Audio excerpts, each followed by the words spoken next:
Hello everyone, I'm Claire from Susan's family. Today, I'll teach you how to make the Yeah series, Affinity Heart Sweaters. For this electronic tutorial, you can search on our website.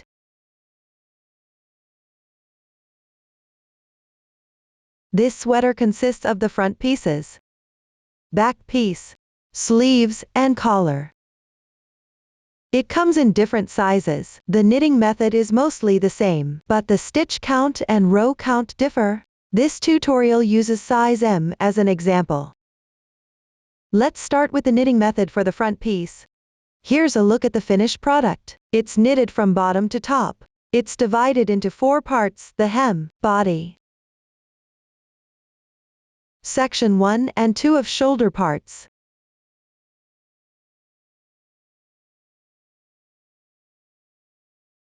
The hem is knitted in 2x2 ribbing. The body is knitted using the main pattern. The shoulder parts continue with the main pattern. However, section 1 of shoulder part involves decreasing stitches on both sides. Section 2 of shoulder part includes shaping the neckline in the middle. Let's first learn the method for knitting the hem. Use the long tail cast on method. Knit the 2x2 ribbing pattern back and forth.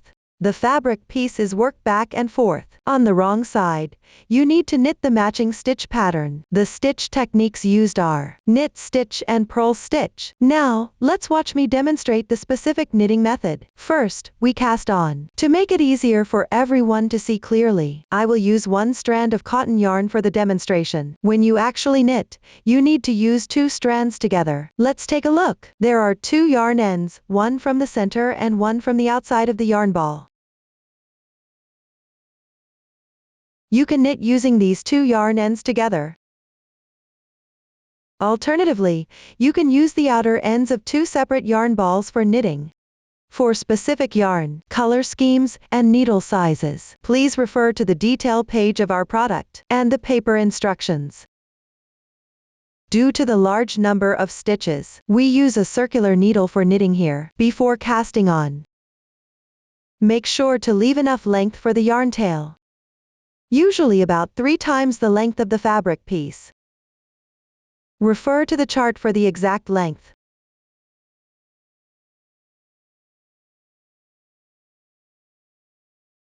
Make a slip knot with the yarn.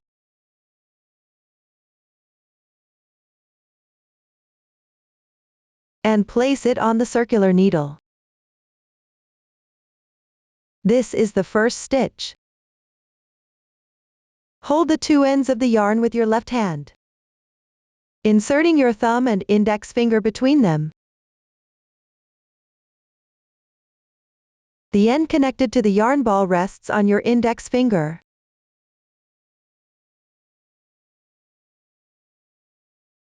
While the longer tail end rests on your thumb.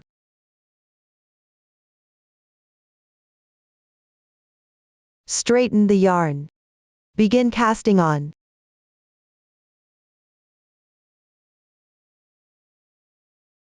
The loop on the knitting needle is the second stitch. Then cast on the third stitch.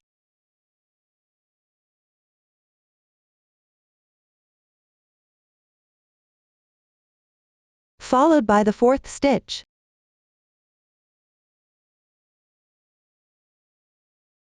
The loops can be slightly loose here, or it will be difficult to pick up stitches later. Repeat this process, and continue casting on, until you reach the required number of stitches.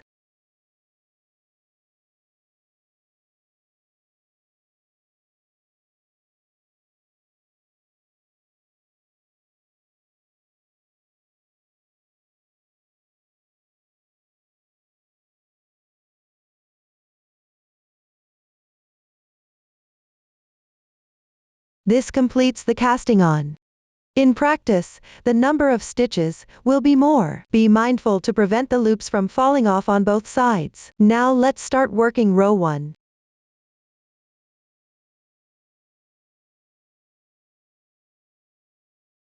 The first stitch is represented by a vertical symbol, which means knit stitch. Begin with 1 knit stitch. For the second stitch, continue with 1 knit stitch. The third stitch is represented by a horizontal line, which indicates a purl stitch. Bring the yarn above the right needle and work a purl stitch.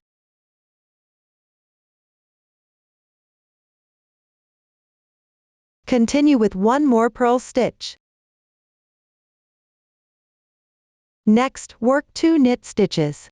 First, bring the yarn back underneath the right needle, then work 2 knit stitches.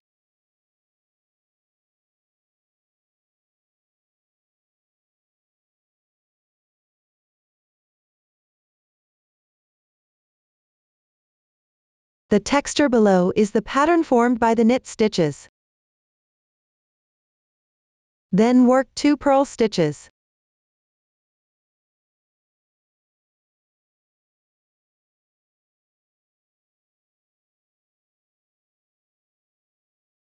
Let's take a look. The purl stitches create a tile-shaped texture. There is a strand of yarn running across the top. This row consists of 2 knit stitches, followed by 2 purl stitches. Alternate the stitches. Remember to yarn over before each stitch, or you will end up with extra stitches. Continue following this pattern to complete this row.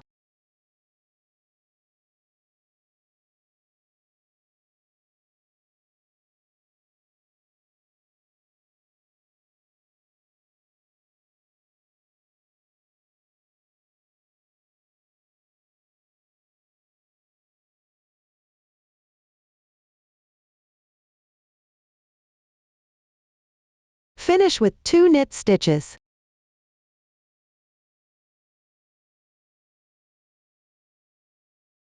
The first row is now completed. The side facing us is the right side. Let's look at the fabric piece.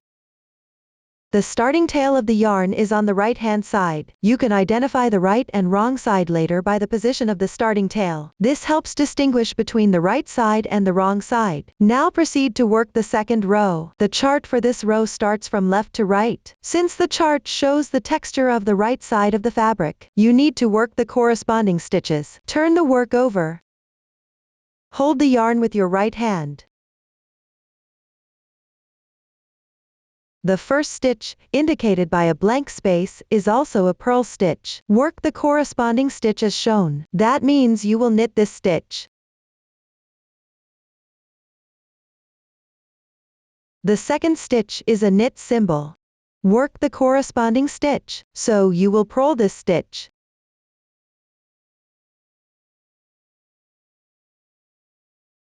Next, there are 2 purl symbols. Here you will knit 2 stitches.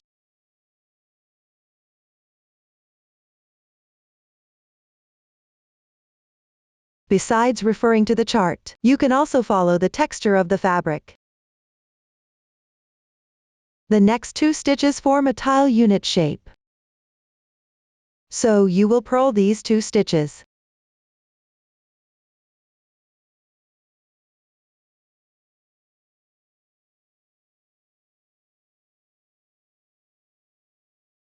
If it's a braid shape, knit 2 stitches.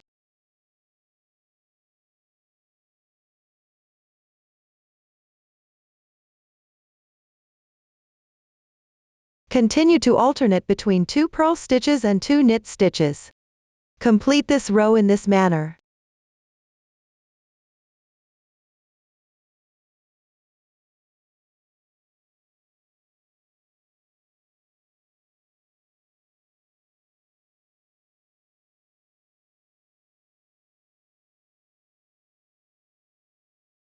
Pay attention that for the last stitch, regardless of the texture, always knit 1 stitch. The second row is now finished. The hem pattern is relatively simple. Next, work the 2x2 ribbing pattern back and forth.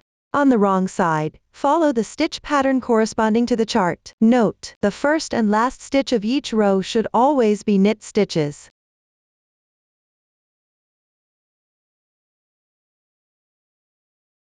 Refer to the chart or texture. Follow the previous demonstration and continue knitting.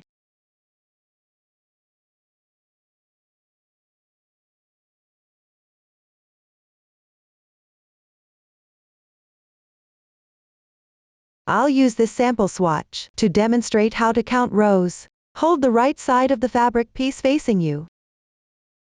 Locate any column of braid stitches. One braid represents one row. The lowest braid is formed by the starting chain. Start counting upwards from the braid just above it. 2, 3. Also, count the loops on the straight needle as one row.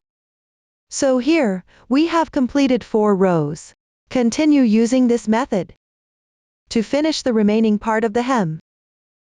Next, we will knit the body. Let's look at the finished product. You need to increase stitches in the first row. For the rest, follow the corresponding pattern. There are quite a few new stitch techniques used. They are all marked on the chart. I won't go through each one here. Please watch as I demonstrate the specific knitting method. I will continue to demonstrate using this sample swatch. The stitch count and row count are not for reference. Let's start with row 1. This row is worked on the right side. Begin with 1 knit stitch.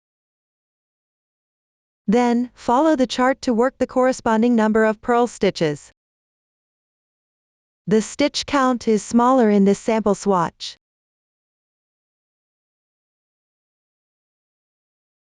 Then work a right-leaning increase with a purl stitch, RLIP for short in the chart. For different sizes, the texture at the increase placement varies. If it's a knit texture, pick up the strand below this stitch on the right side of the V-shaped loop. Work 1 purl stitch into that strand.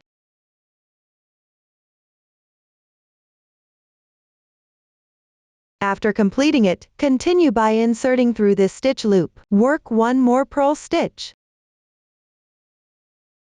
This right-leaning increase purl stitch is now complete.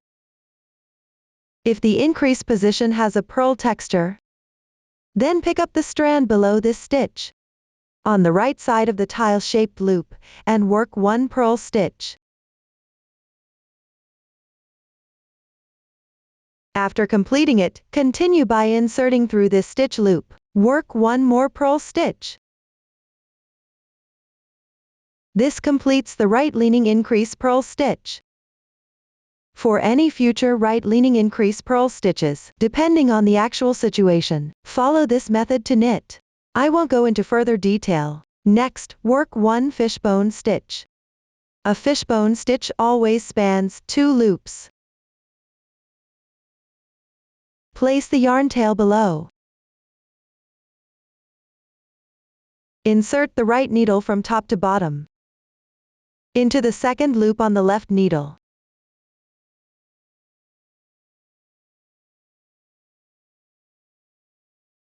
And knit a stitch. Yarn over and pick up. Keep the loops on the left needle without letting go, then insert into the first loop again. Knit the stitch. Slip these 2 loops off the left needle.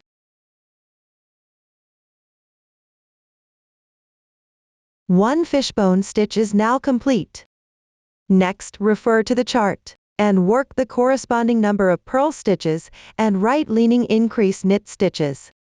Pay attention as the stitch count varies by size. Make sure you don't make a mistake here. My sample is not for reference at this point. Continue with the corresponding number of knit stitches.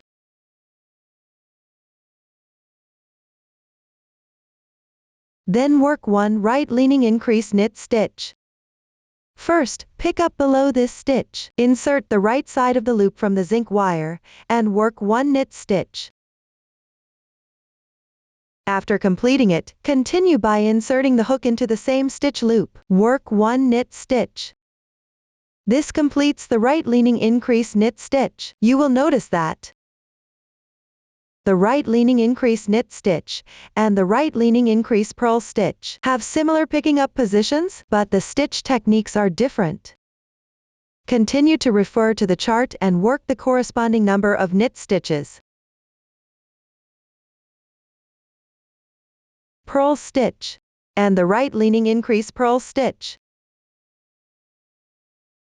After completing it, work 1 fishbone stitch. Place the yarn tail below. From top to bottom, insert the right knitting needle into the second loop on the left knitting needle and work a knit stitch. Do not release the loop from the left knitting needle, then insert into the first loop and work a knit stitch. After completing it, release both loops from the left knitting needle at the same time. This completes the fishbone stitch. Continue working the corresponding stitches while referring to the chart. Pay attention to the position of all stitches and follow the chart carefully. Make sure not to make any mistakes. After finishing this row,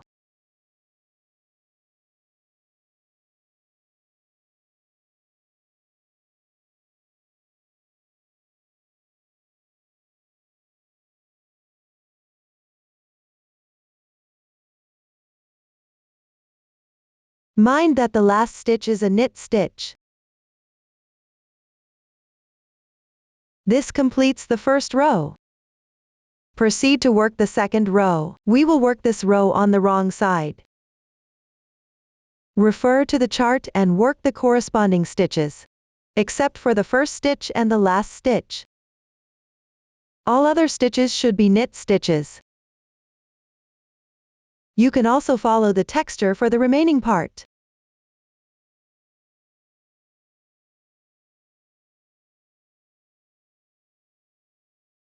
Pay attention. For the fishbone stitch corresponding position, the two crossing loops are both purl stitch positions. Make sure to match them with purl stitches.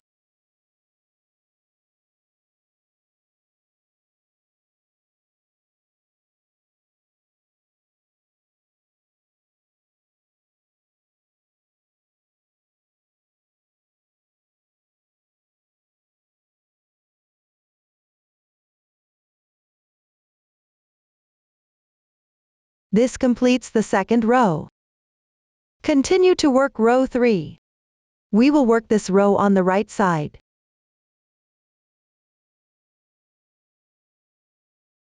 The first stitch is a knit stitch. Then, follow the texture for the stitches.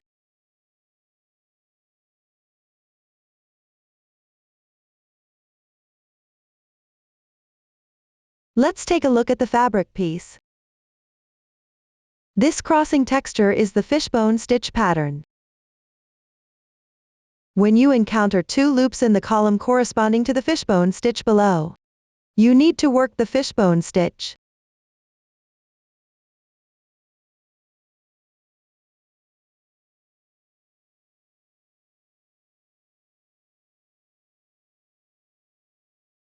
For the remaining positions, continue to follow the texture.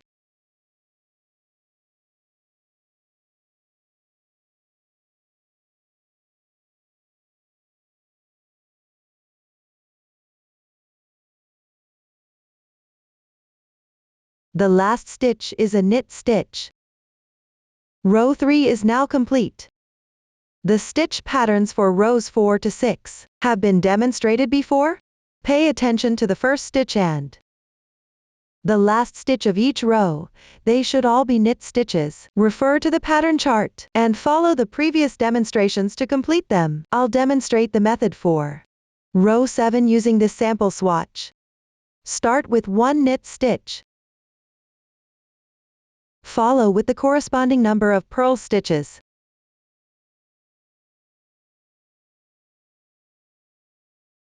Then make one fishbone stitch.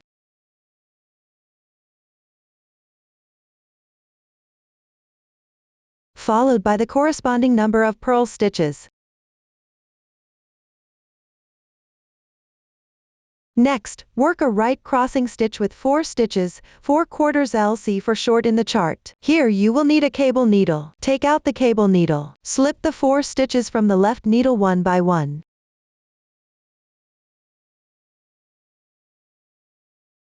Move them to the middle position. Then place the cable needle in front of the workpiece. Start by knitting the loops on the left needle. Knit 4 stitches.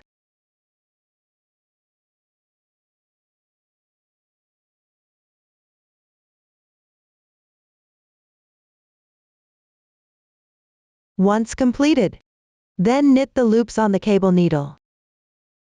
Pay attention to not twisting the workpiece. Knit 4 stitches.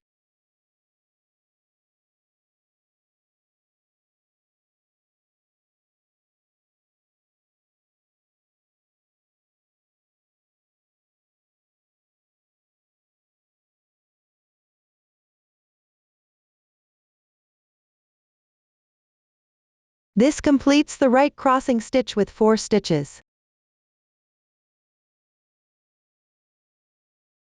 Continue with the corresponding number of purl stitches.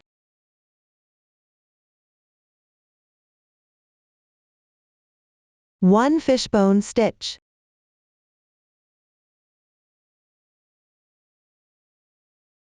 Followed by the corresponding number of purl stitches. Then knit 2 stitches. And 2 purl stitches.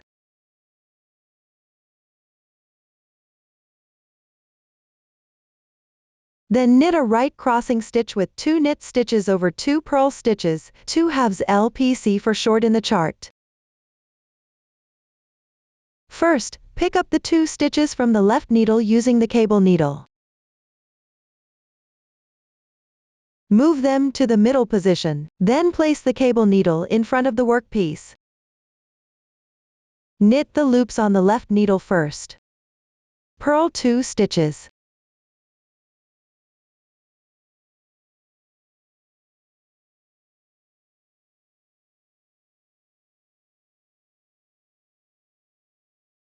Then knit the loops on the cable needle. Knit 2 stitches.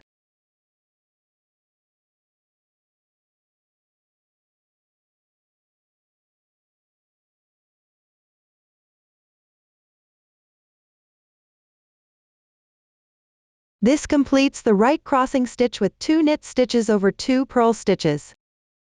You can see that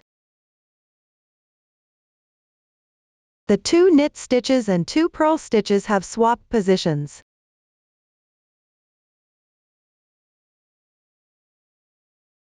Next, knit a left crossing stitch with 2 knit stitches over 2 purl stitches, 2/2 are PC for short in the chart. First, pick up 2 stitches using the cable needle.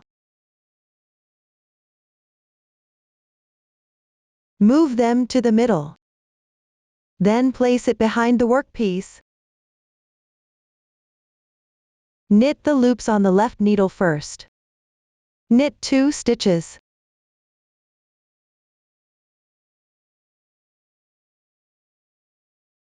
Then knit the loops on the cable needle. Pay attention here to not twist the workpiece.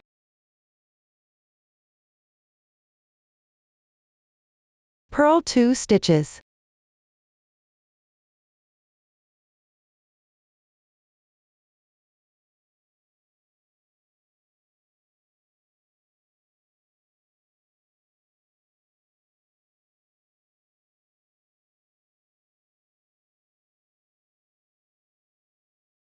And this left crossing 2 knit stitches over 2 purl stitches is completed.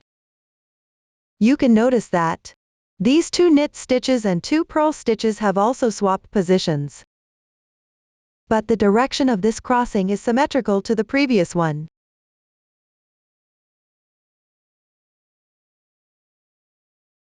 Continue with 2 purl stitches. 2 knit stitches. Followed by the corresponding number of purl stitches. 1 fishbone stitch.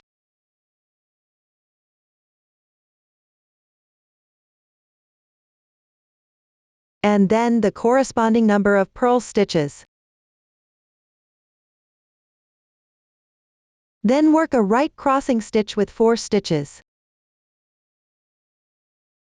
First, use the cable needle to slip 4 stitches from the left needle sequentially. Move them to the middle. And hold them in front of the workpiece. Next, knit the loops on the left needle. Knit 4 stitches.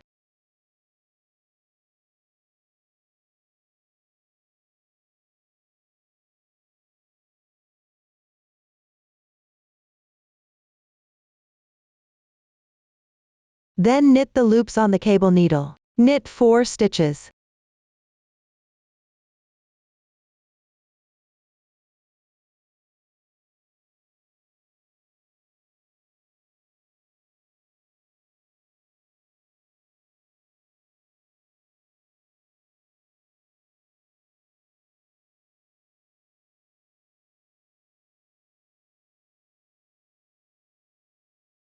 Now another right crossing stitch with 4 stitches is completed. Continue with the corresponding number of purl stitches.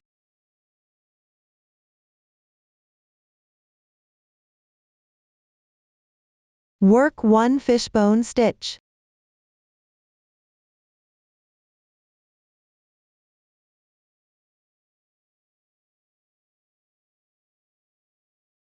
Followed by the corresponding number of purl stitches. 2 knit stitches and 2 purl stitches.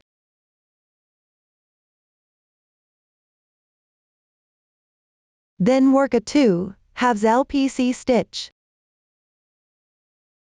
First, use the cable needle to slip 2 stitches from the left needle sequentially and hold them in front of the workpiece. Next, knit the loops on the left needle. Purl 2 stitches.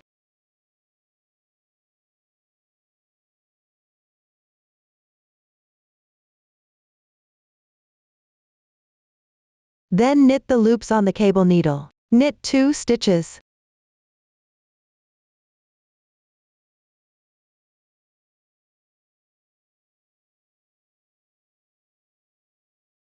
This completes the 2 halves LPC stitch. Continue with a 2 halves RPC stitch. First, slip 2 stitches from the left needle onto the cable needle and hold them at the back of the workpiece. Next, knit the loops on the left needle. Knit 2 stitches. Then knit the loops on the cable needle. Purl 2 stitches.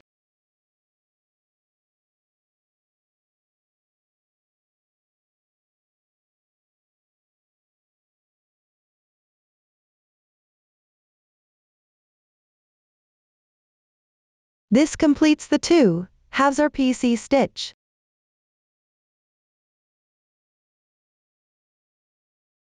You can notice that when crossing purl and knit stitches, the knit stitch loops are always in front, while the purl stitch loops are at the back. Continue following the chart for the corresponding stitch pattern. Once you finish this row,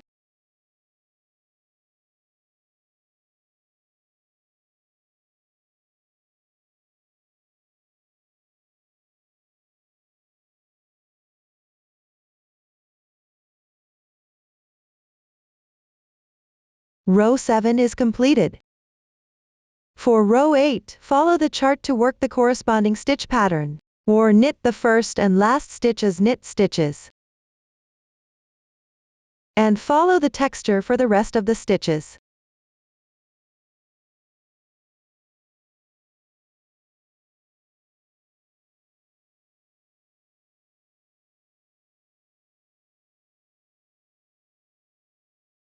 When you reach the position of the crossing stitch from the previous row, you will notice that the loops at the back are hidden. While knitting, make sure to identify the texture before proceeding. Pay attention to the patterns.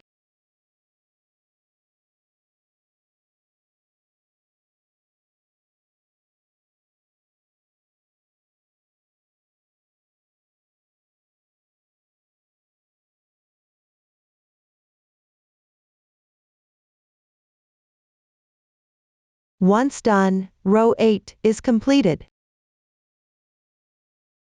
Continue to row 9. And first refer to the chart for the corresponding stitch pattern, until you reach the 4 consecutive knit stitches on the left side.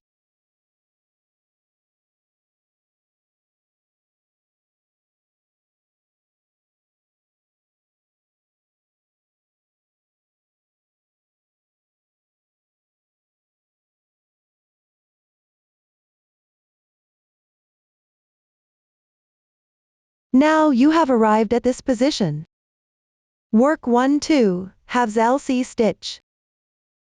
First, slip 2 stitches with the cable needle and place it to the front of the workpiece. Then work 2 knit stitches from the left needle. Next, work 2 knit stitches from the cable needle.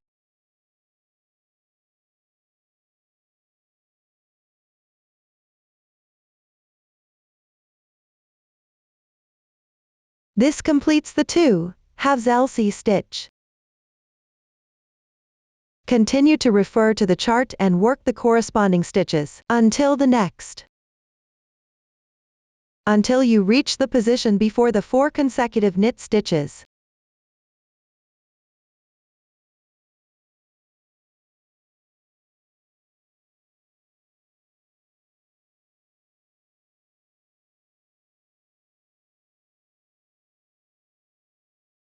At this position, work 1-2 halves LC stitch. First, slip 2 stitches with the cable needle.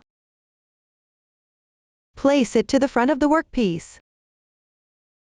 Then work 2 knit stitches from the left needle.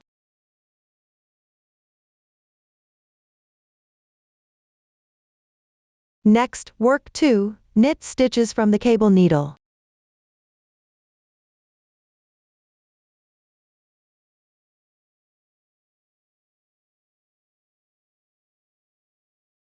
Another 2 halves LC stitch is now complete.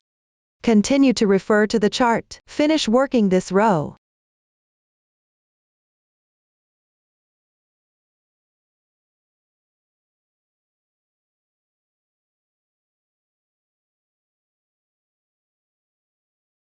Row 9 is now complete. For row 10, knit the first and last stitch. For the rest of the positions, follow the texture pattern. Finish working this row.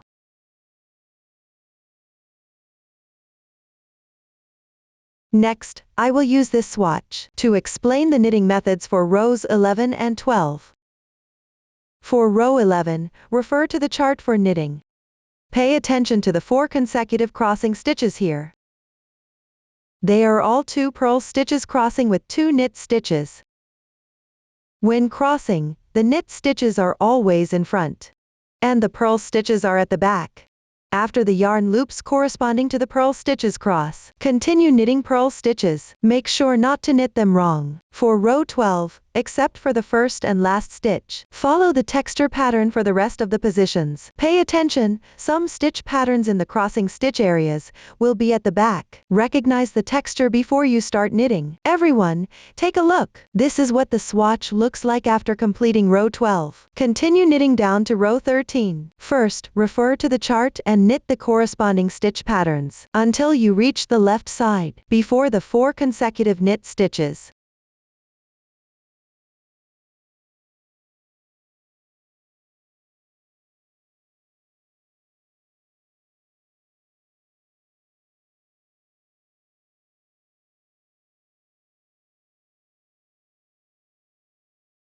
Now you're at this position. Knit 1-2 halves RC stitch. First, pick up 2 stitches with a cable needle and slip them to the back.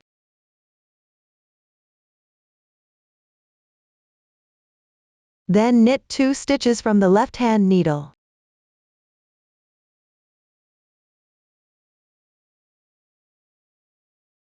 Next, knit 2 stitches from the cable needle.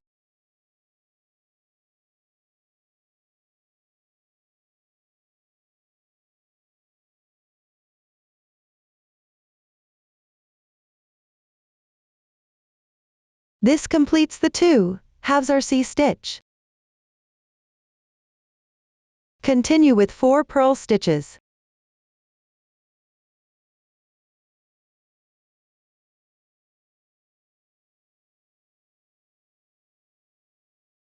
Then knit 1-2 halves RC stitch. First, pick up 2 stitches with a cable needle and slip them to the back. Then knit 2 stitches from the left-hand needle.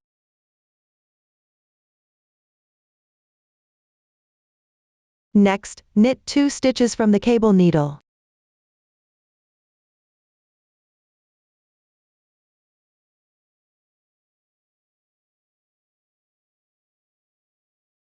This completes another 2 halves RC stitch. Now, refer to the chart and finish this row.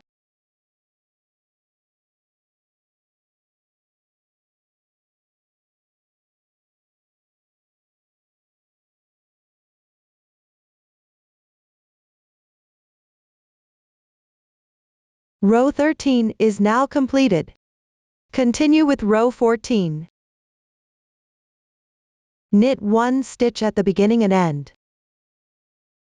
And follow the texture for the remaining stitches. Once this row is done,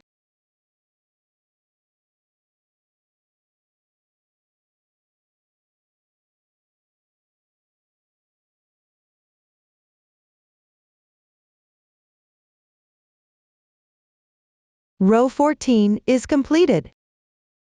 For the remaining part of the body, on the right side, refer to the chart and work the corresponding stitches. On the wrong side, work the corresponding stitches, or follow the texture. Pay attention to the first stitch of each row. The first and last stitch are both knit stitches. All the stitch techniques needed have been demonstrated before. During the knitting process, you can determine the position of the crossing stitches, based on the situation of adjacent motifs.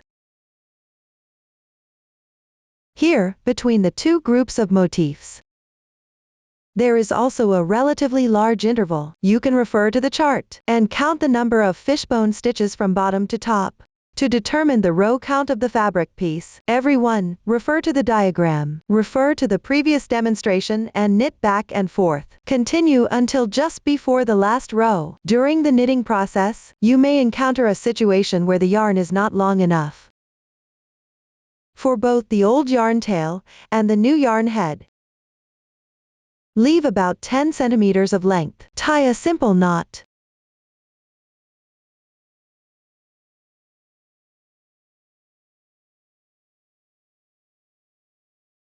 Pull tight. Continue knitting.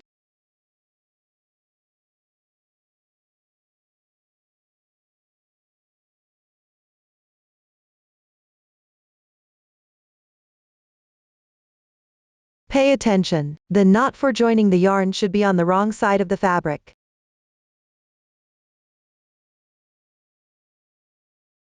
Make sure it doesn't show on the right side. Whenever you need to join yarn in the future, follow this method. After completing the garment, you can weave in the ends along the texture on the wrong side of the piece. I'll demonstrate the technique using this small sample. This includes the method for the last row. The sample has fewer rows and stitches than an actual piece. It's just to show you the technique. For this row, start by binding off the first stitch. Knit the first 2 stitches. After completing them, insert the left needle into the previous stitch. Bring it over the next stitch, and slip it off the right needle. This binds off 1 stitch. Continue by knitting 1 more stitch. Then insert the left needle into the previous stitch again. Bring it over the next stitch. Now, 2 stitches have been bound off. There is always only 1 loop on the right needle. This method is called binding off. The number of stitches decreased here varies by size. Refer to the pattern and knit the corresponding number of tuck decreases. In my sample, there are fewer stitches. During the decreasing process, don't pull the yarn too tight. This completes the bind off on this side. There is still 1 loop on the right needle. The decreases form neat braids like this. The number of braids is the same as the number of decreased stitches. Next, follow the texture for knitting. Pay attention after completing the bind off. When knitting the first stitch, make sure to pull tight.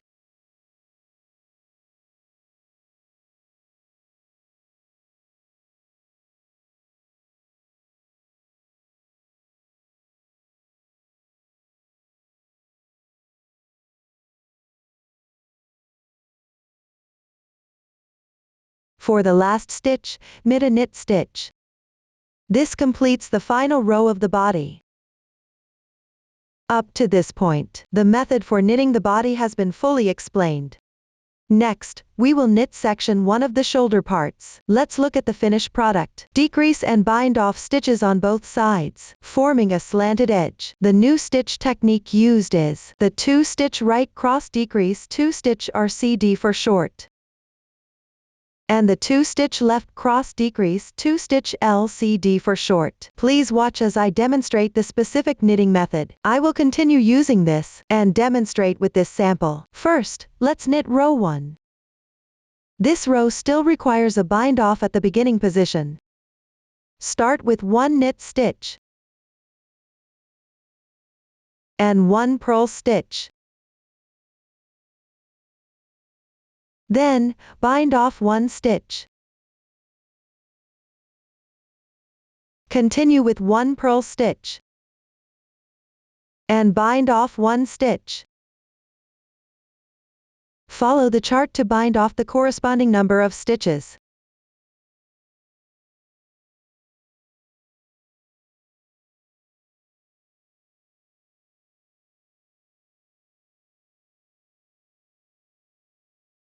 After completing that, knit 1 fishbone stitch.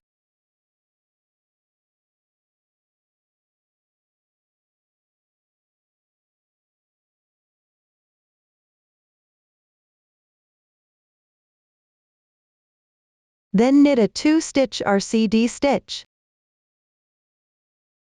First, slip the first stitch from the left needle to the right needle. Then insert the right needle through the second stitch on the left needle from front. Use your right thumb and index finger to hold the base of the stitch. Remove the left needle. Pay attention and make sure to hold tightly to prevent the stitch from slipping off. Insert the left needle from behind into the right side stitches. Then slip the 2 stitches from the right needle back onto the left needle one by one.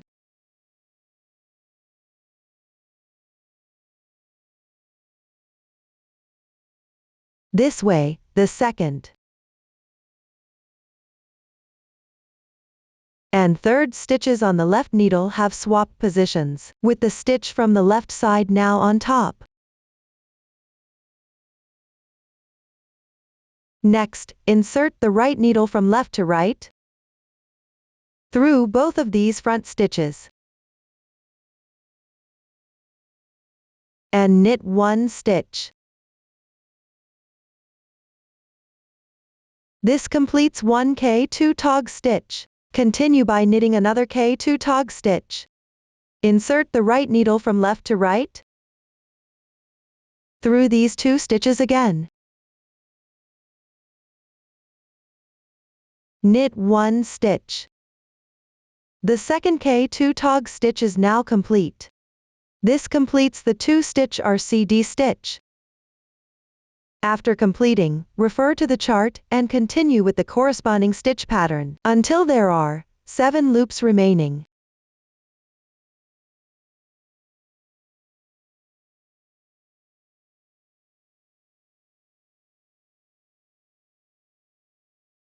Now we have reached this position. Next, work a 2-stitch LCD.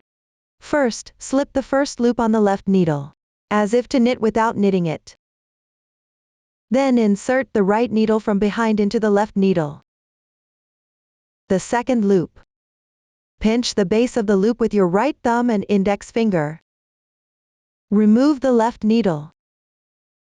Insert it from the front back into the right loop. Then transfer the first loop on the right needle back to the left needle. These two loops have now swapped positions, with the right loop now on top. Knit 1 stitch. Then take the loop on the right needle. Pass it over the left stitch and slip it off. This completes one SSK stitch. Continue with the second stitch, using the right needle to knit twice. Slip the next stitch from the left needle without knitting it, then knit 1 stitch. And use the left needle to pick up the slipped stitch, passing it over the left stitch and slip it off. The second SSK is now completed. This completes the 2-stitch LCD. Then work 1 fishbone stitch.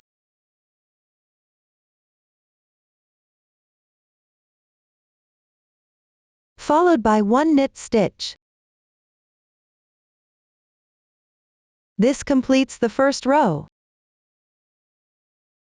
Now, proceed to the second row. Start with 1 knit stitch. Then work 4 purl stitches.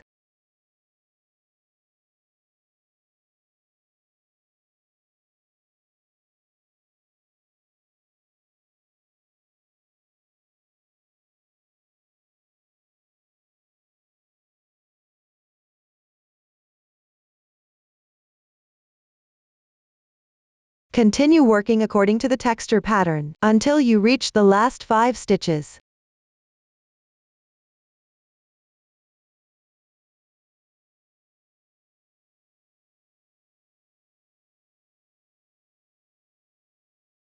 You are now at this position. Continue with 4 more purl stitches.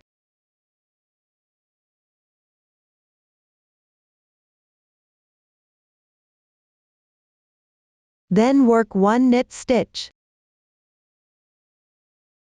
This completes the second row. Move on to the third row. Start with 1 knit stitch, followed by 1 fishbone stitch.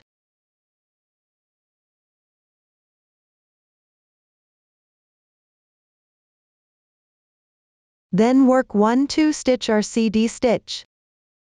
First, slip the first stitch from the left needle. Swap the second and third stitches. Note: the left stitch should be on top.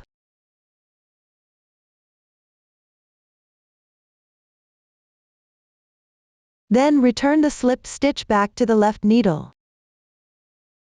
Work 2K2 tog stitches.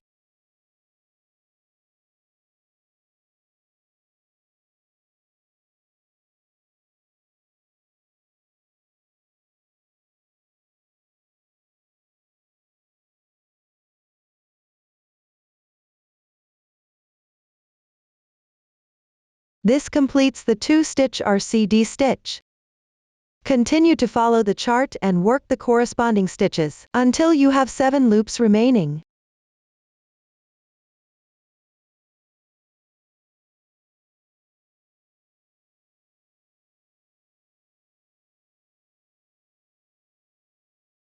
You are now at this position. Work 1 2-stitch LCD.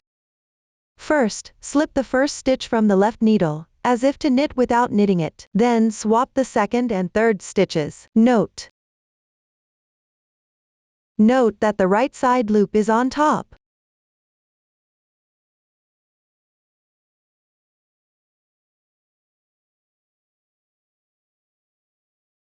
Then work 1 knit stitch. Pass the previously slipped stitch over the 1 stitch on the left and slip it off.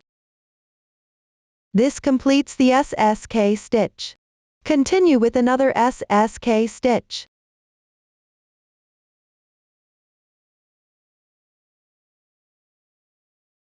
This completes the 2-stitch LCD. Continue with 1 fishbone stitch.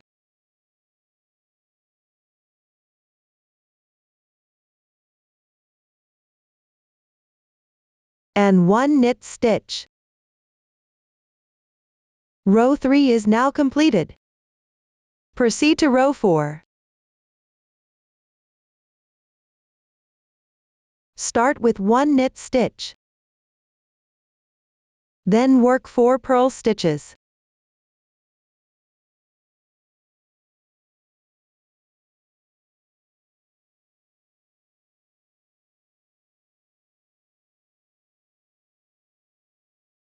Continue to follow the texture pattern until you reach the last 5 loops.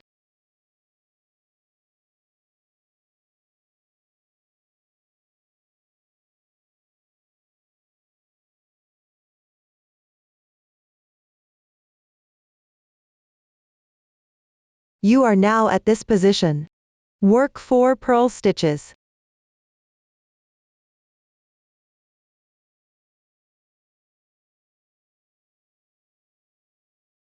And 1 knit stitch. Row 4 is now completed. Move on to the rest of section 1 of the shoulder parts. Continue to knit the corresponding pattern. On both sides, you need to decrease stitches using the cross decrease method. When working on the right side, the first and last 3 stitches should correspondingly be knit stitches and fishbone stitches. Then from the 4th to the 7th stitch, work the cross decrease bind off. The cross decrease bind off is worked over 4 loops. First, switch the position of the 2nd and 3rd loops. Then work 2k2 tog stitches. When switching the loops, at the starting position, always have the left loop in front. Work a k2 tog stitch. At the ending position, always have the right loop on top. Work at SSK stitch. For other positions, refer to the chart and work the corresponding stitches. When working on the wrong side, the first and last 5 stitches should be worked according to the chart, with knit and purl stitches. For the remaining stitches, follow the texture pattern. Use the cross decrease bind off method to decrease stitches. The sides of the shoulder parts will form a noticeable decrease texture. The effect is quite attractive. Follow this pattern and refer to the chart. Continue knitting according to the previous demonstration. During the knitting process, besides the 2-stitch cross decrease bind off, there are also situations where you need a 1-stitch cross decrease bind off. I'll demonstrate the specific method using this sample. Start with 1 knit stitch and 1 fishbone stitch.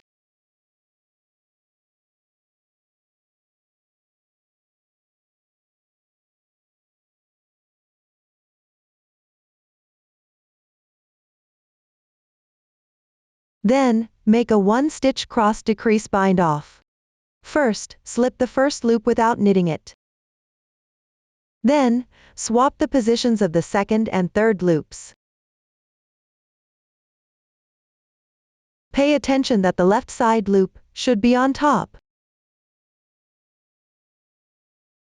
Next, return the slipped loop back onto the left needle.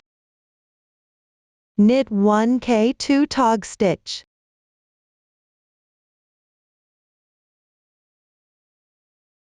Then knit 1 more stitch. This completes the 1-stitch RCD bind off. Continue to refer to the chart and knit the corresponding stitches until you reach the last 6 loops.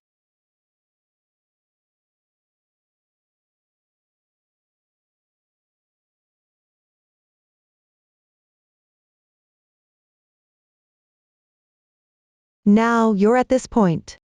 Make a 1-stitch LCD bind off on the right side. First, swap the positions of the first 2 loops on the left needle. Pay attention that the right side loop should be on top.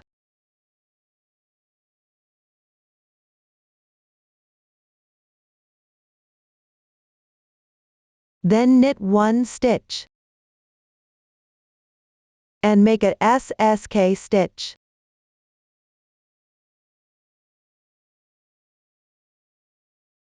This completes the 1-stitch LCD bind off on the right side. Continue with 1 fishbone stitch.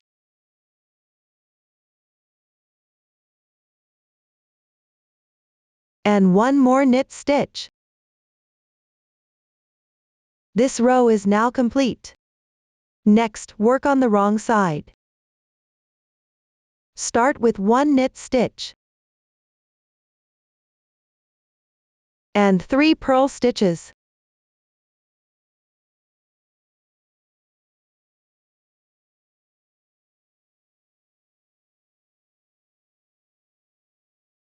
Then match the stitch pattern according to the texture until you reach the last 4 stitches.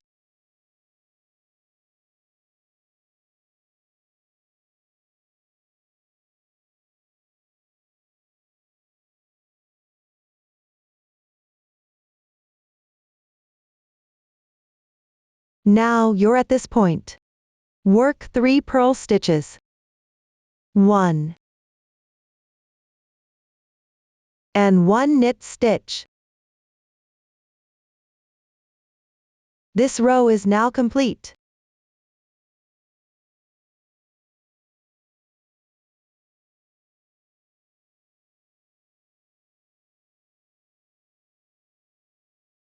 Let me demonstrate it one more time. Start with 1 knit stitch and 1 fishbone stitch.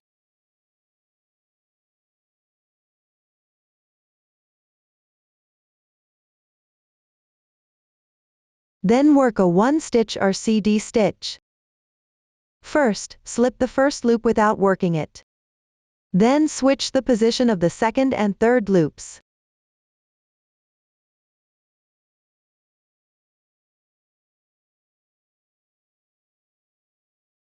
Next, together with the previously slipped loop, work 1 K2 tog stitch.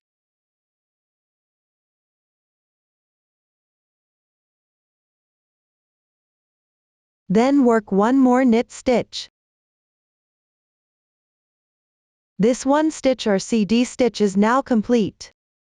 Continue to follow the chart and work the corresponding stitches until you reach the last 6 loops.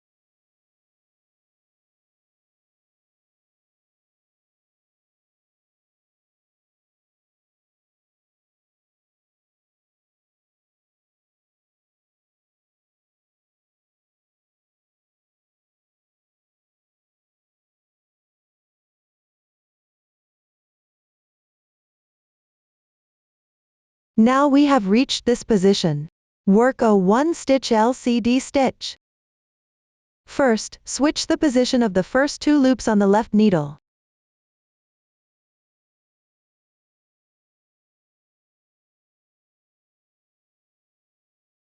Then work 1 knit stitch and 1 SSK stitch.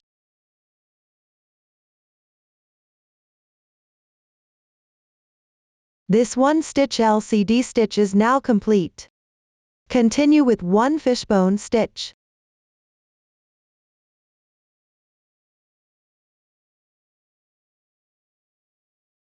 And 1 knit stitch. This row is now complete. You can see that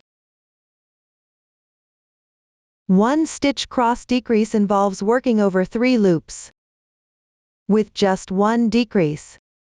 The texture is similar to a 2 stitch cross decrease.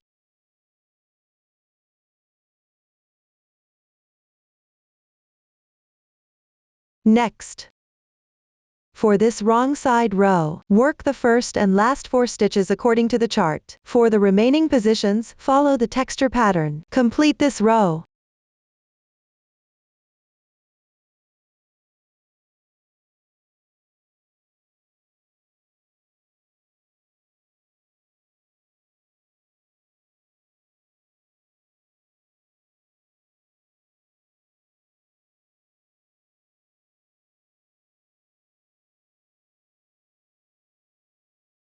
This row is now finished. Moving forward, everyone should follow this method and refer to the chart for stitching. Complete the shoulder parts in section 1. Next, make section 2 of the shoulder parts. Let's look at the finished product. Depending on the left and right sides of wearing, section 2 is divided into left and right shoulder parts. Leave needles in the middle and do not continue stitching upwards. Continue stitching upwards on both sides separately. Start with the left shoulder part. As you stitch, bind off stitches along the neckline side to form the neck opening. Continue stitching and use the cross decrease stitch on the other side. Then join yarn and stitch the right shoulder part symmetrically. The new stitch used is slip stitch and K3 tog. Now, please watch as I demonstrate the specific knitting method. I will continue to demonstrate using this sample swatch. First, knit row 1 of the left shoulder part. On the right side of the piece, follow the chart and knit the corresponding number of stitches.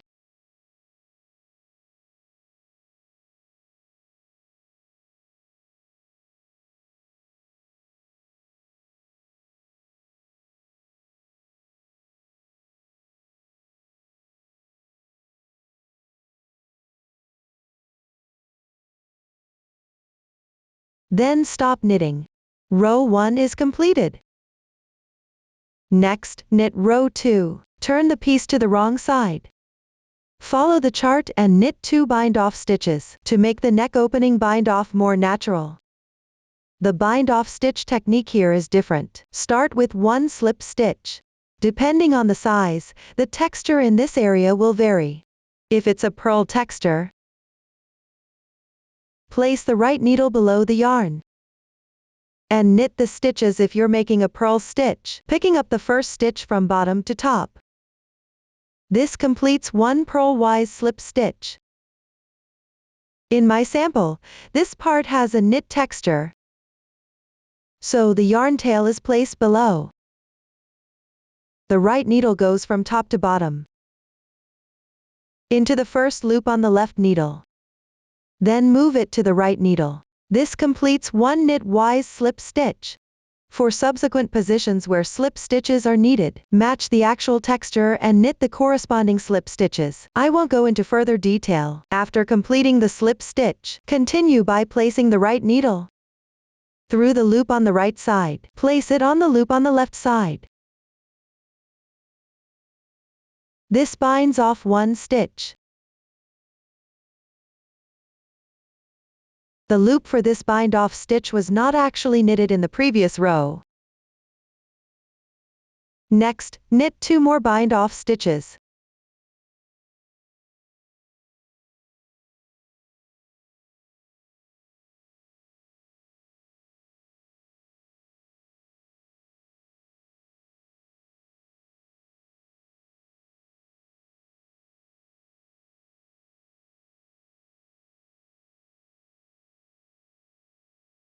Then, follow the texture to knit.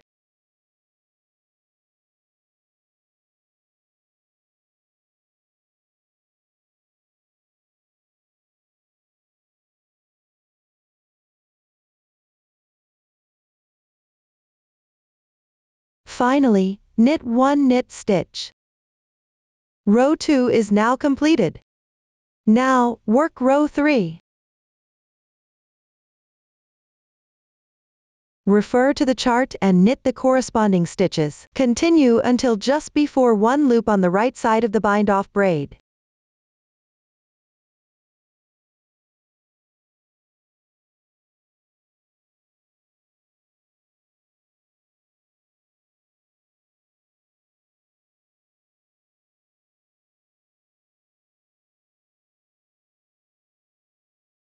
Row 3 is now completed. Continue with row 4. The first 2 stitches in the chart are bind-off stitch symbols. There is already 1 loop on the right needle. Start with 1 slip stitch.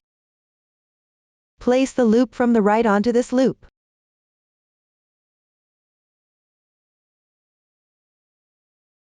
This completes the first bind-off stitch. Then, follow the texture to knit 1 stitch. Bind off 1 stitch. The 2 bind-off stitches are now done. Then follow the texture to knit.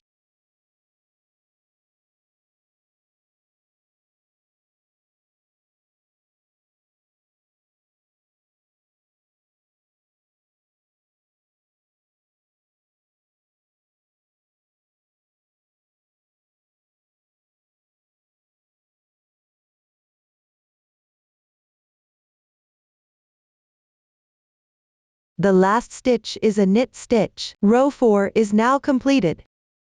Next, follow the chart for row 5. Until you reach just before one loop on the right side of the bind-off braid.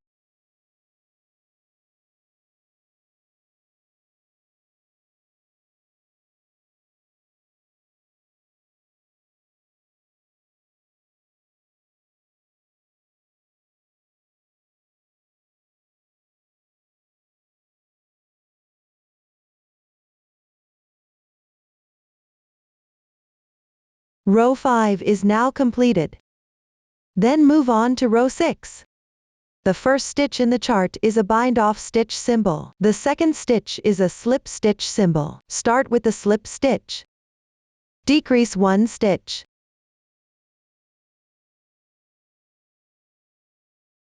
The bind-off stitch and slip stitch are now completed here. Continue following the texture to knit.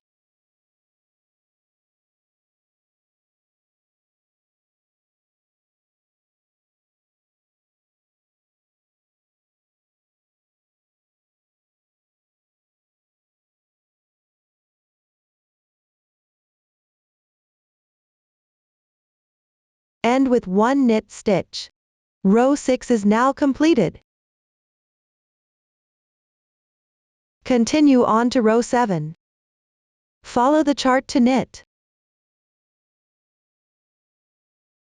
until you reach just before one loop on the right side of the bind-off braid.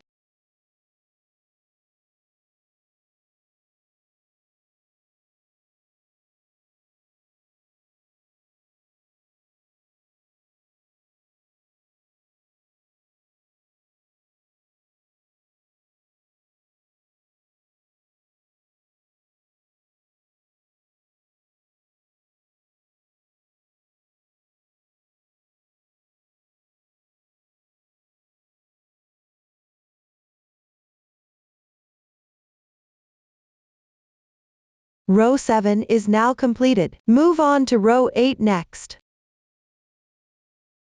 Follow the same method. Start with 1 slip stitch. Then decrease 1 stitch.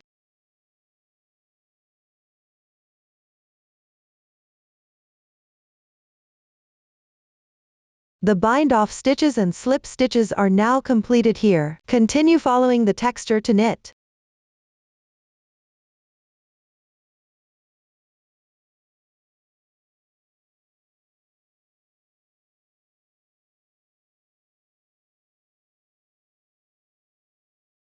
End with 1 knit stitch.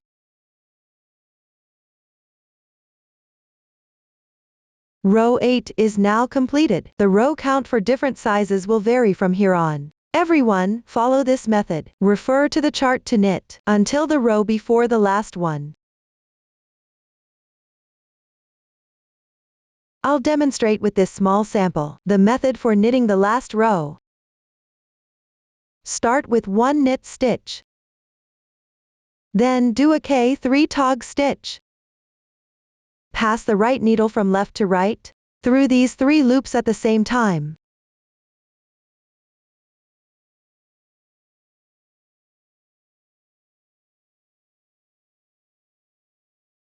Knit 1 stitch.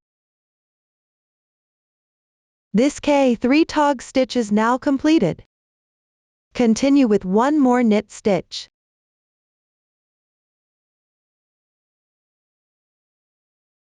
This row is now complete. There are 3 loops remaining on the left shoulder part. Next, break the yarn. Leave a tail of about 10 centimeters and cut the yarn.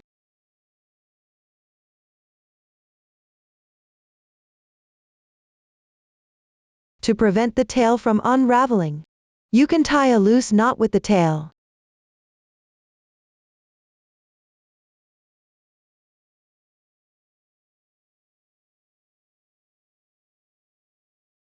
Then put these 3 loops on hold.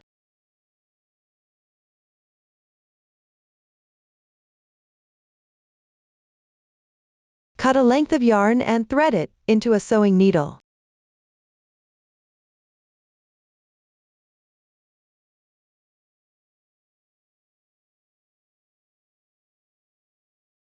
Insert the sewing needle through these 3 loops and slip them off.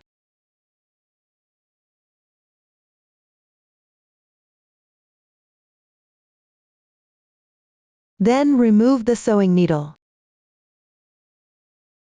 Tie a loose knot with the yarn tail.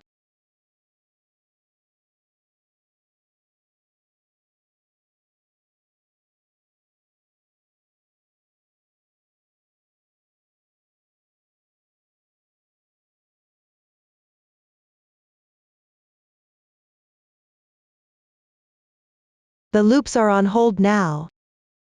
Continue to put the corresponding number of loops on the neckline on hold.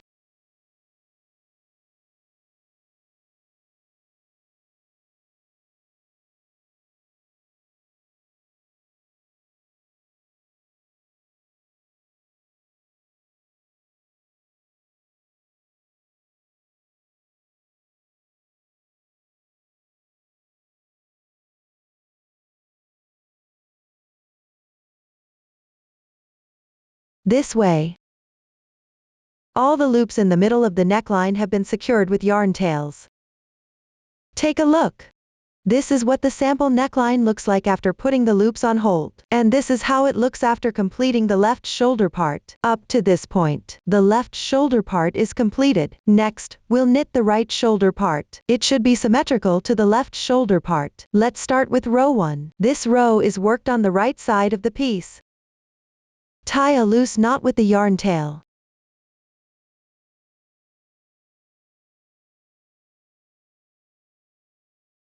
Take out the workpiece. Have the right side facing you? With the right needle. Insert into the first loop. Place the loop from the slip knot onto the right needle. Pick up the loop. Adjust the size of the loop. Note that the knot should be on the wrong side of the piece. The first stitch is now done, and the yarn tail has been secured. Then, refer to the chart and work the corresponding stitches. Once this row is finished,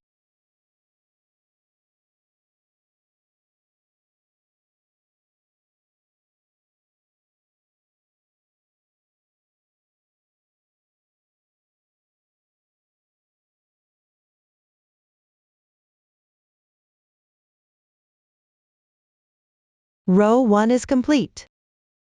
Continue with row 2. Start with 1 knit stitch.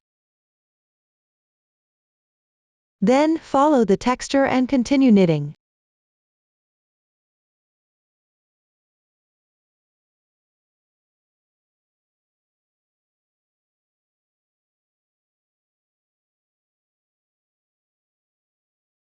Until you reach the last loop.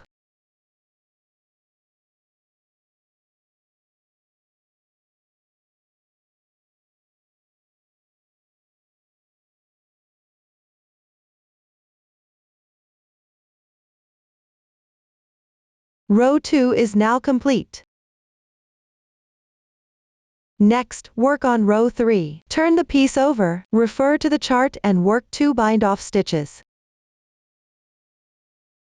Start with 1 slip stitch. Take the loop on the right side of the right needle and place it over this loop.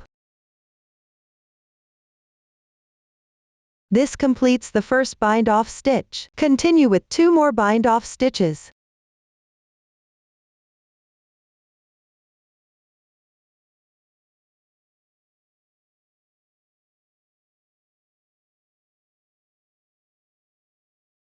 Then, follow the chart and keep knitting until you finish this row.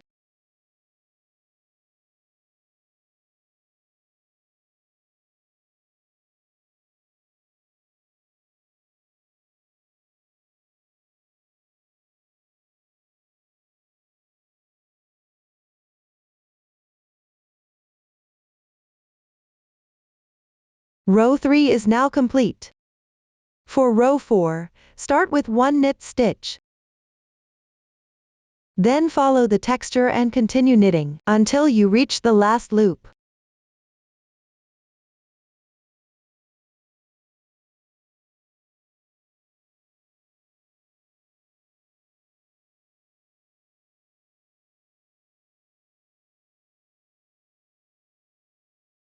The first 2 stitches of row 5 are bind-off stitch symbols. Start with 1 slip stitch. Then work 1 bind-off stitch decrease. Then follow the texture for 1 more stitch. Decrease 1 stitch. These 2 bind-off stitches are now complete. Continue following the chart to finish this row.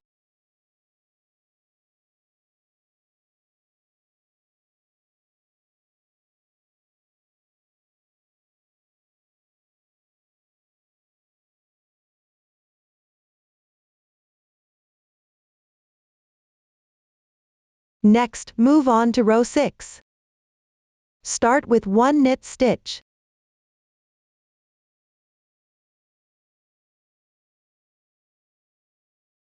Then follow the texture and continue knitting until there is 1 loop remaining.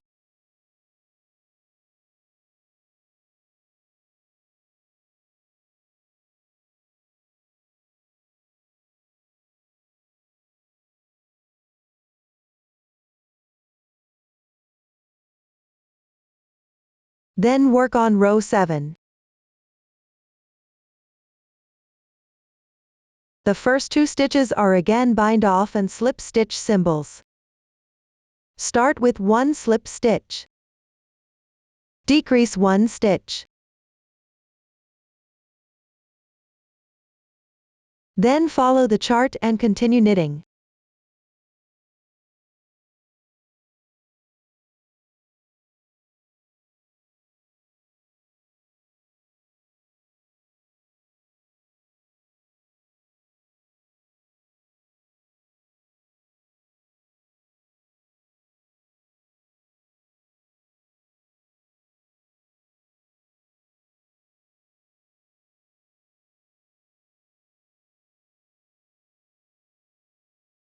Row 7 is now complete. Continue following this method. Refer to the chart and keep knitting until you reach the second to last row. I'll demonstrate the final row technique using this sample swatch. For the last row, some sizes start with a knit stitch symbol here. Just knit the stitch directly. For some sizes, the first 2 stitches are bind-off and slip stitch symbols. Here, you need to continue with bind-off and slip stitches. Start with 1 slip stitch again. Decrease 1 stitch. Then knit 1 SK2P stitch with the right needle. Slip the first stitch without knitting it. Then, with the right needle, move from left to right, and pass through both of these loops simultaneously. Knit 1 stitch. Then, with the left needle, pick up the 1 unknitted stitch in front. Cover the stitch on the left and slip it off. This completes the SK2P stitch. Continue with 1 more knit stitch. Then cut the yarn.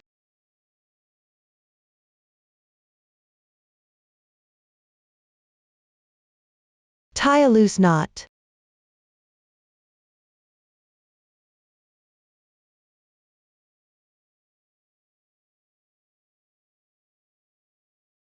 Put these 3 loops on hold.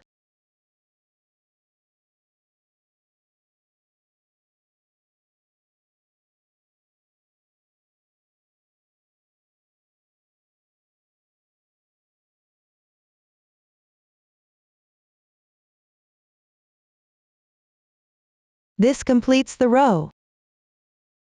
The right shoulder part is now completed. Up to this point, the method for knitting the front piece has been fully explained. Next, we will learn the method for knitting the back piece. It is also divided into 3 sections: the hem, the body, and the shoulder parts. The knitting methods for the hem and body are identical to those of the front piece.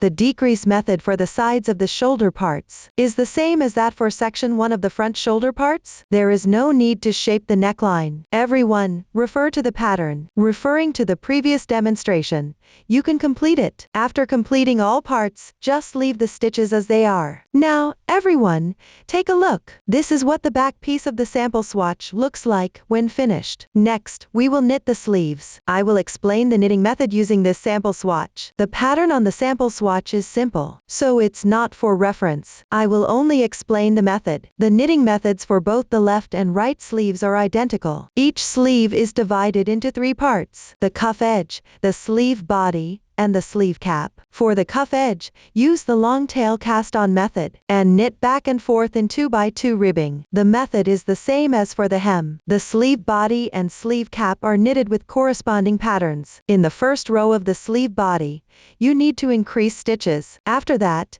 there are rows with no increases or decreases at regular intervals, followed by a row of increasing stitches. All increases are done on the right side of the piece. The increase placement is always at the second stitch, and the second to last stitch. For the sleeve cap, stitches are bound off and decreased on both sides. The technique is similar to that used for the back piece shoulder parts. Use the cross decrease bind off method on both sides of the piece to form a slant. The only difference is in the stitch pattern and the interval between rows. All the required stitch techniques have been demonstrated before. Refer to the chart and follow the previous demonstrations to complete the sleeves. Once everything is completed, fasten off. Now, let's take a look. This is what the sample sleeve looks like when completed. Next, we will sew the pieces together. Let's start by sewing the front and back pieces. Take a look at the fabric pieces. Along the edge of the garment, there are small horizontal knots. Inside each knot, there are 2 horizontal strands of carried yarn. The sewing is done on the right side of the piece by picking up these 2 strands of carried yarn. When sewing, you need to combine 2 remaining yarn tails. I will continue to demonstrate with a single strand of cotton yarn. The color scheme is random. Cut about 1 meter of yarn tail. Thread it into the sewing needle. Place the front and back pieces with their wrong sides facing each other, with the hems facing downwards. The number of small knots on the sides of the fabric pieces should be identical. Before sewing, you can match up these knots on the sides one by one.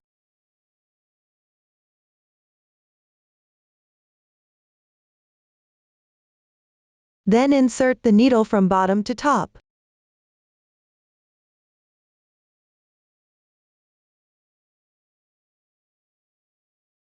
At the same time, pick up the 2 horizontal lines at the edge. Pull the yarn through. Leave about 10 centimeters of yarn tail at the end. Then find the corresponding position on the other side. Similarly, insert from bottom to top, while also threading through the 2 horizontal lines at the edge. Slightly tighten. When pulling, pay attention. Use your left hand to pinch the reserved yarn tail to prevent the yarn tail from being pulled out. Don't pull too hard when tightening. Next, pick the horizontal strand on the back piece at the position corresponding to the first stitch.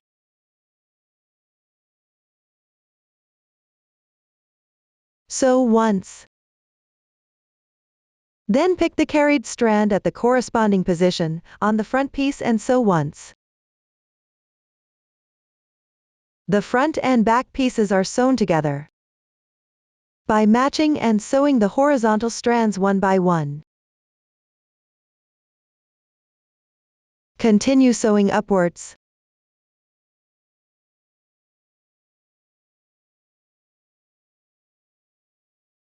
After sewing each section, you should slightly tighten the sewing thread. When pulling, pinch the reserved yarn tail. Don't pull too hard. During the sewing process, you can check the number of carried strands at the corresponding positions on both fabric pieces to ensure they match. If they don't match, you need to make adjustments promptly. You can pick the piece with fewer carried strands first.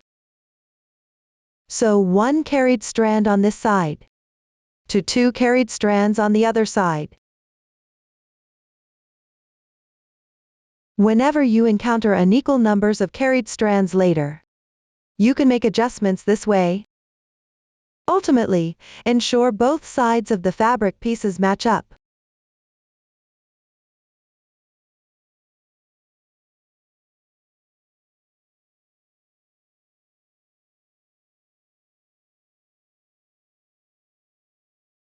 Continue sewing down this edge following this method.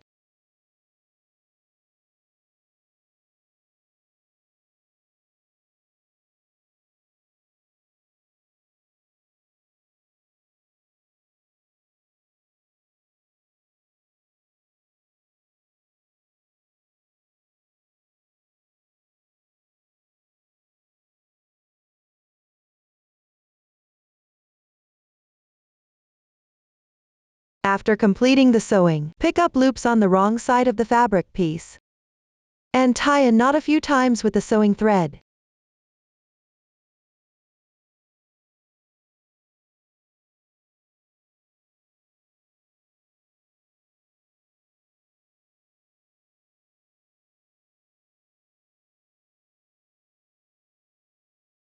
Hide any excess tails.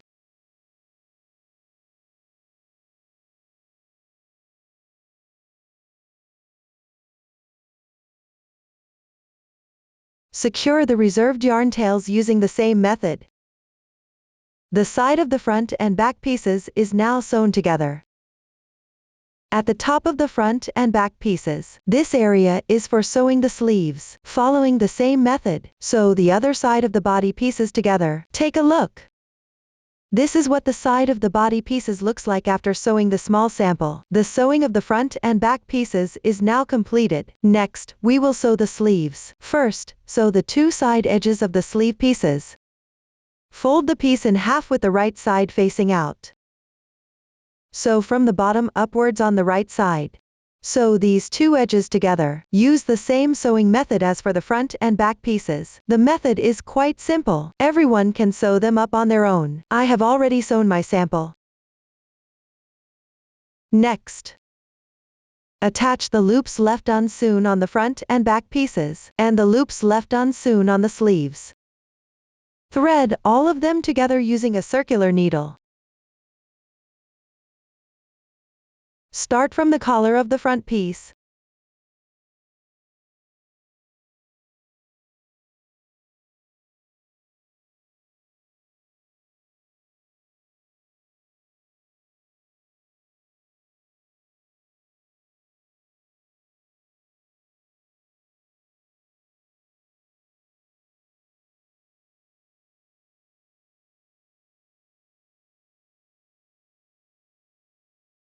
Then insert into the loops on the right shoulder part.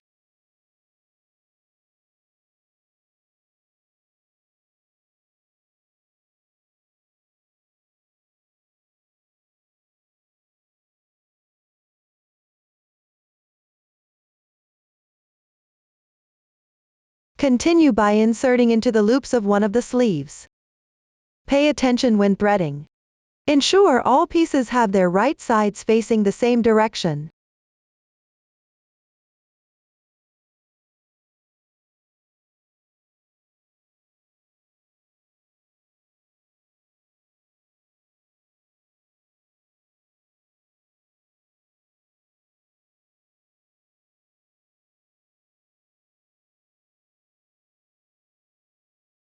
Thread through the remaining loops downward.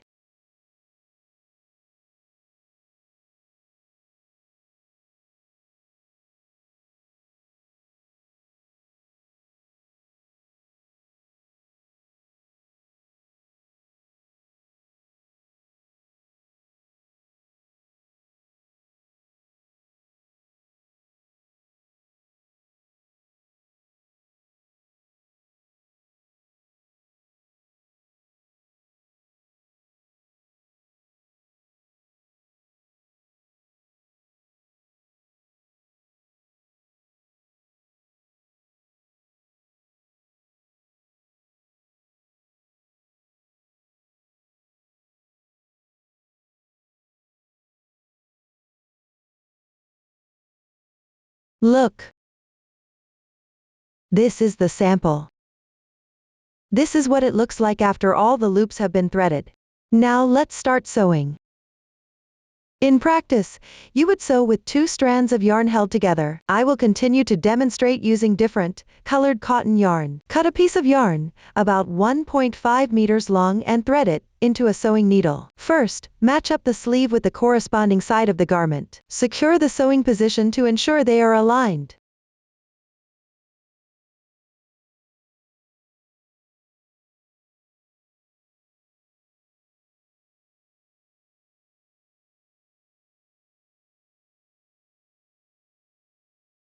Pull out half of the yarn tail. Reserve the other half for sewing the opposite side. Start by sewing the sleeve to the back piece at the pin positions.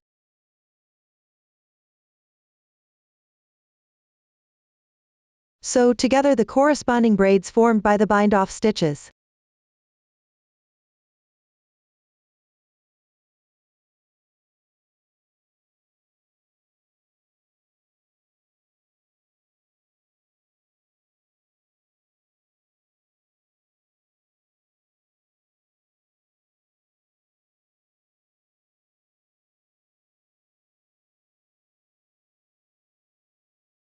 After sewing, continue by picking up the edges of the fabric pieces. Sew these corresponding positions using the carrying yarn technique.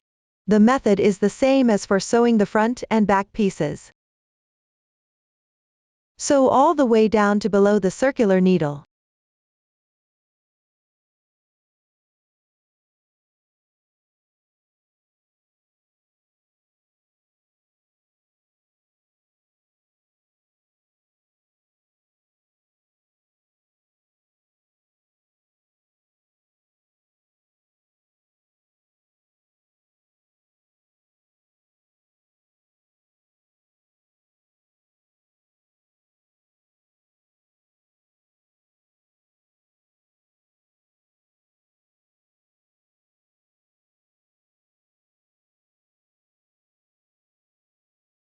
Tie a double knot.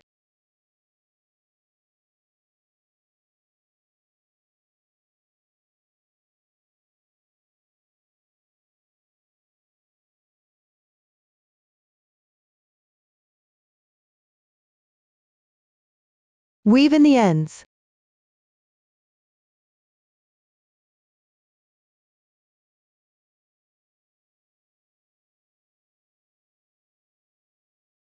For the other side, use the previously reserved yarn tail, and sew it following the same method.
Look everyone, this sleeve is now sewn.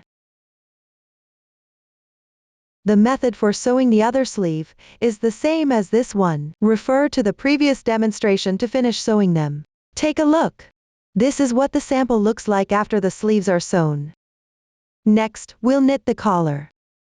Let's look at the finished product. Pick up stitches around the neckline. Work in 2 by 2 ribbing in the round. You will need to use 4 straight needles at the same time. When working in the round, follow the stitch pattern on the chart for each round. After completing it, you need to bind off. Please watch as I demonstrate the specific knit method. I will continue to demonstrate using this sample. The collar needs to be knitted with straight needles. Take out the corresponding needle size. The reserved loops for the collar area have already been placed on the circular needle. We will have the right side of the garment facing us. First, let's adjust the starting position.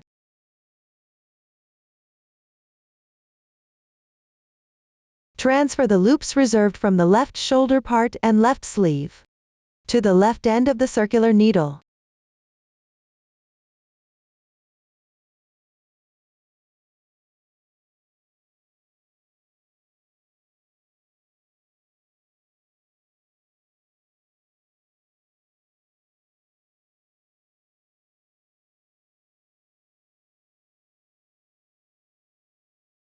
Continue until there are 3 loops remaining on the right side of the left sleeve.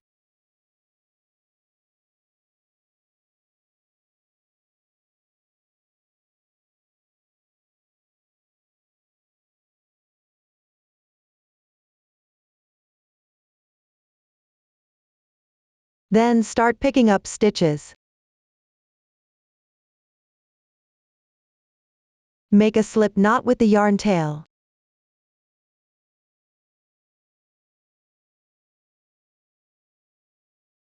Take out the first straight needle at the left sleeve position. Pick up the loops on the left side and join the yarn.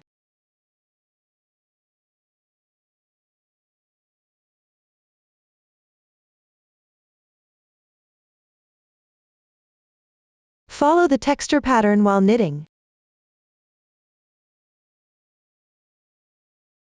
If you encounter a position corresponding to a fishbone stitch, simply knit and knit stitch.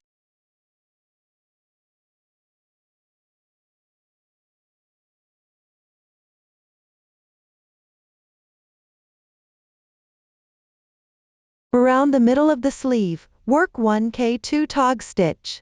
Insert the right needle from left to right through both of the first 2 loops and knit 1 stitch. This completes the K2 tog stitch. Continue following the texture pattern until you reach the last 3 loops on the left side of the sleeve.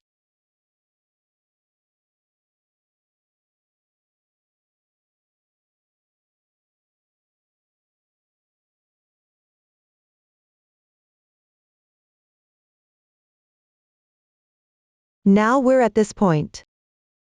First, work 1K2 tog stitch.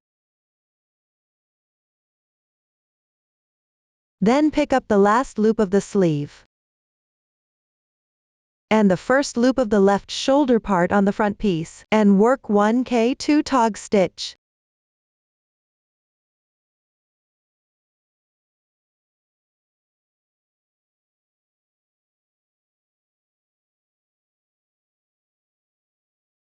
Continue by picking up these next 2 loops on the left side of the shoulder part and work 1K2 tog stitch.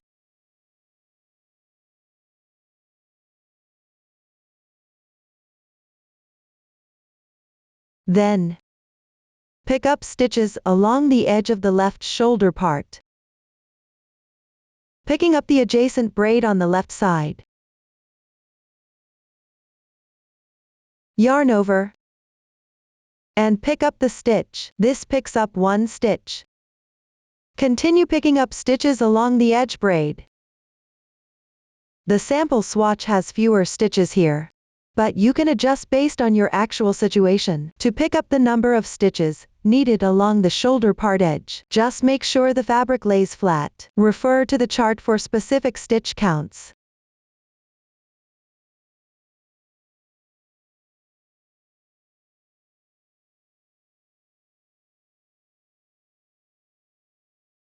Once done, at the middle of the front piece, leave a yarn loop in position and knit according to the texture.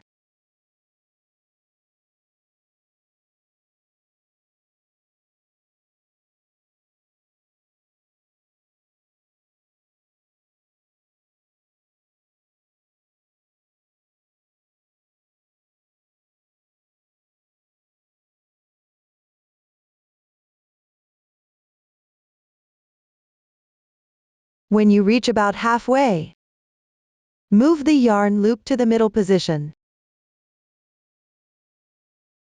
Take out the second straight needle, and continue knitting.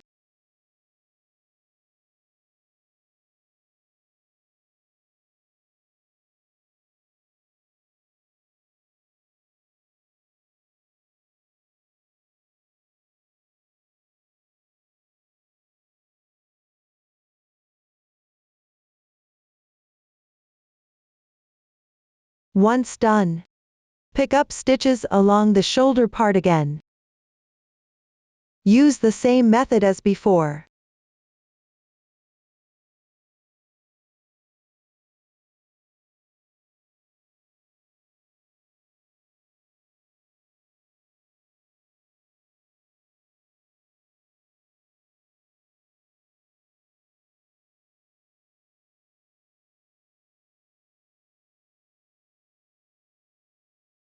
Once completed, for the right shoulder part, make a K2 tog stitch with the first 2 loops.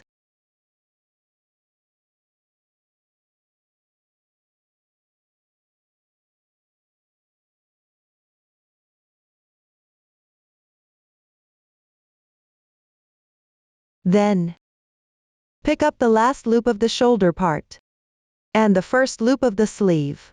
Make a K2 tog stitch.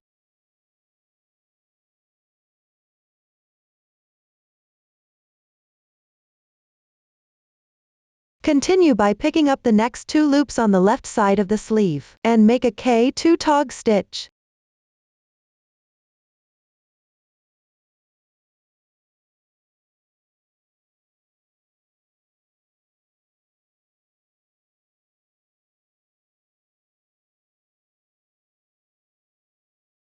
Moving down, pick up the loops of the sleeve, and knit according to the texture.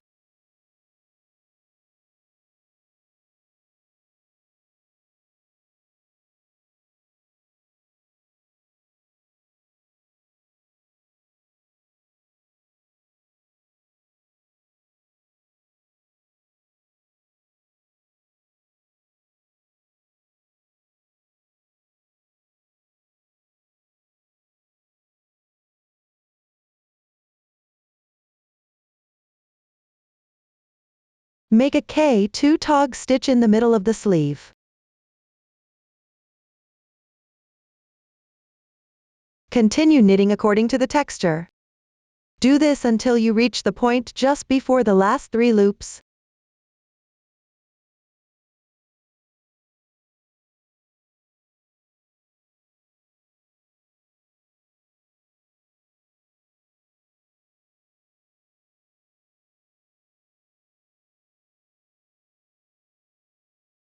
At this point, move the loops to the middle. Take out the third straight needle, and start with 3 K2 tog stitches together.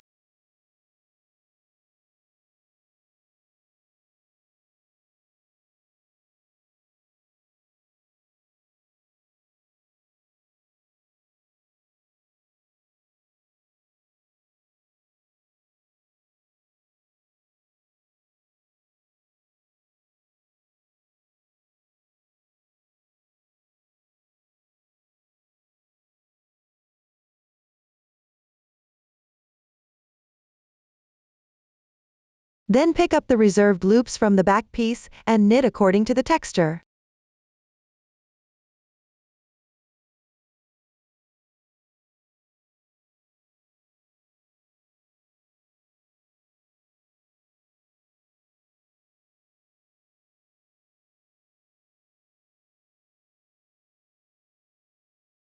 Refer to the chart and decrease at the corresponding positions. Finish by knitting the remaining loops.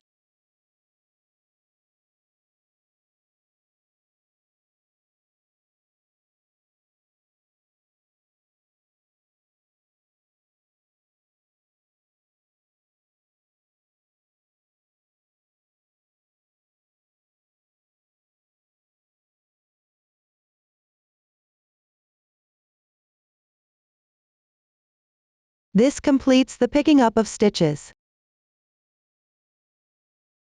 Next, we'll start the first round. As you can see, the 3 straight needles for the collar now form a triangle. Begin knitting from the position of the yarn tail. Take out the 4th needle and make 1 purl stitch. Make sure to pull tight at the starting position. For each stitch below, match it with 1 purl stitch. Complete all the loops on this needle.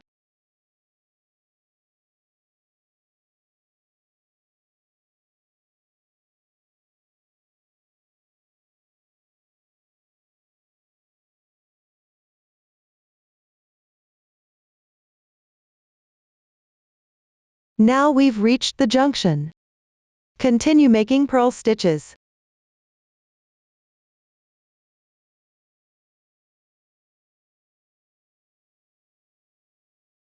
Pay attention to the boundary between the straight needles. The first stitch needs to be pulled tight.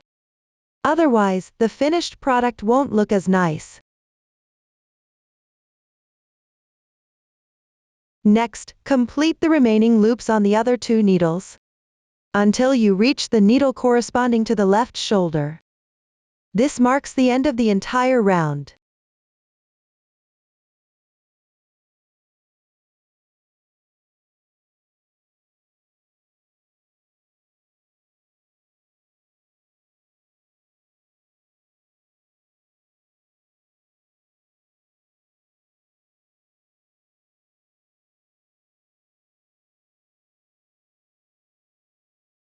The first round is now completed. Continue with the second round. Start with 2 knit stitches.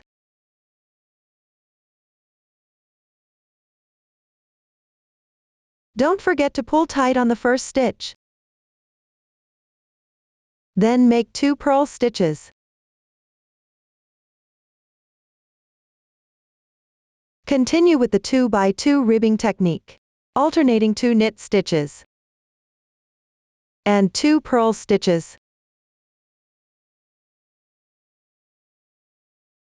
Complete this round.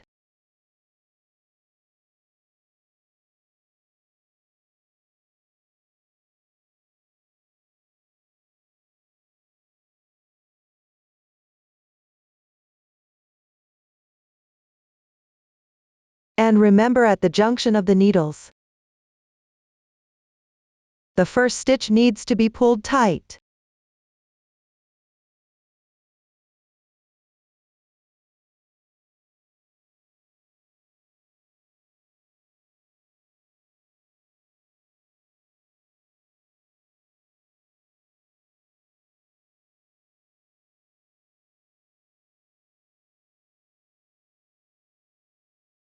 The second round is now completed.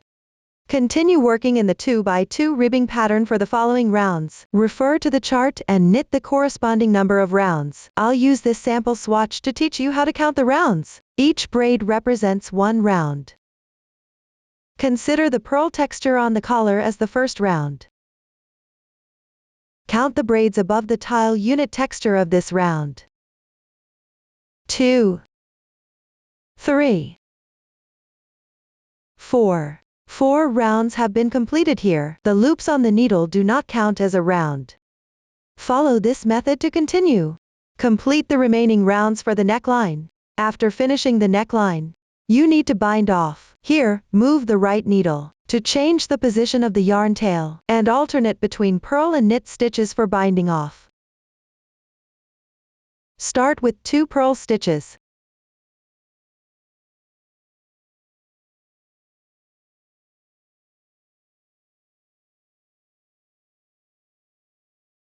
Then bind off 1 stitch. Knit the 3rd and 4th stitches as knit stitches. Use your left hand to pinch the bottom of the loops on the right needle. Remove the needle. Place the needle above the yarn and then reinsert it back into the loops. Knit 2 knit stitches. Bind off 2 stitches while continuing to knit.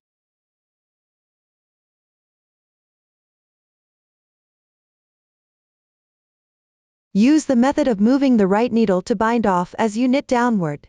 Purl the 5th and 6th stitches as purl stitches. Pinch the bottom of the loops. Remove the needle and place the needle underneath and then reinsert it back into the loops. Purl 2 purl stitches. Bind off 2 stitches while continuing to purl.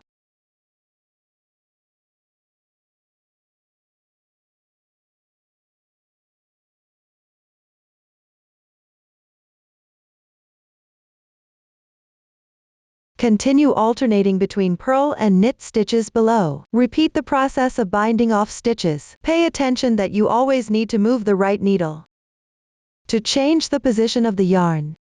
When knitting a knit stitch, the yarn should be below.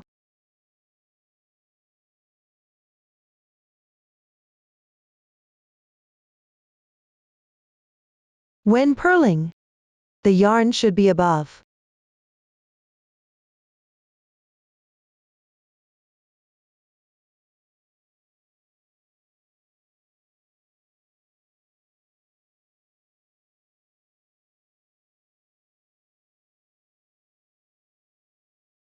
Follow the demonstration here, and continue binding off until the end of the round.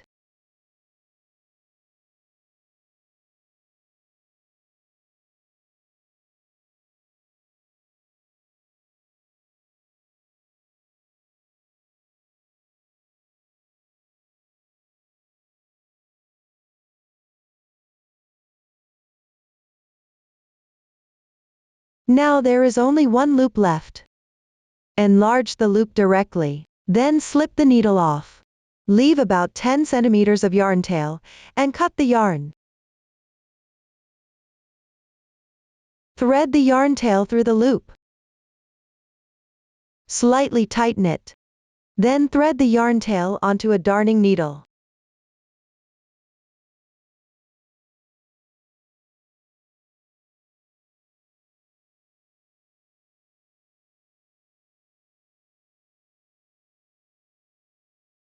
Weave in the yarn tail on the wrong side of the piece. Before weaving in, you can pick up the left edge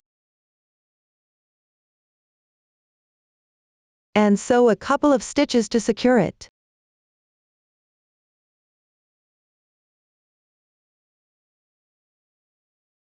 Making the collar look nicer.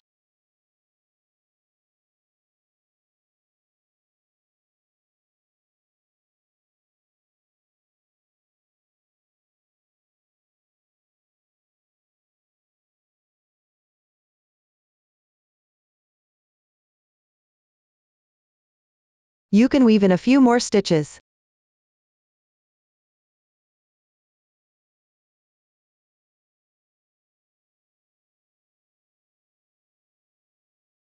And then trim any excess yarn tails. Follow the same method to weave in the rest of the yarn tails. This completes the entire neckline. Up to this point, the knitting method for this sweater has now been fully explained. If you have any questions during the process, don't hesitate to reach us via our website. Susan's Family, supporting your handwork experience, sharing the joy of life. Thank you for watching. See you in the next episode.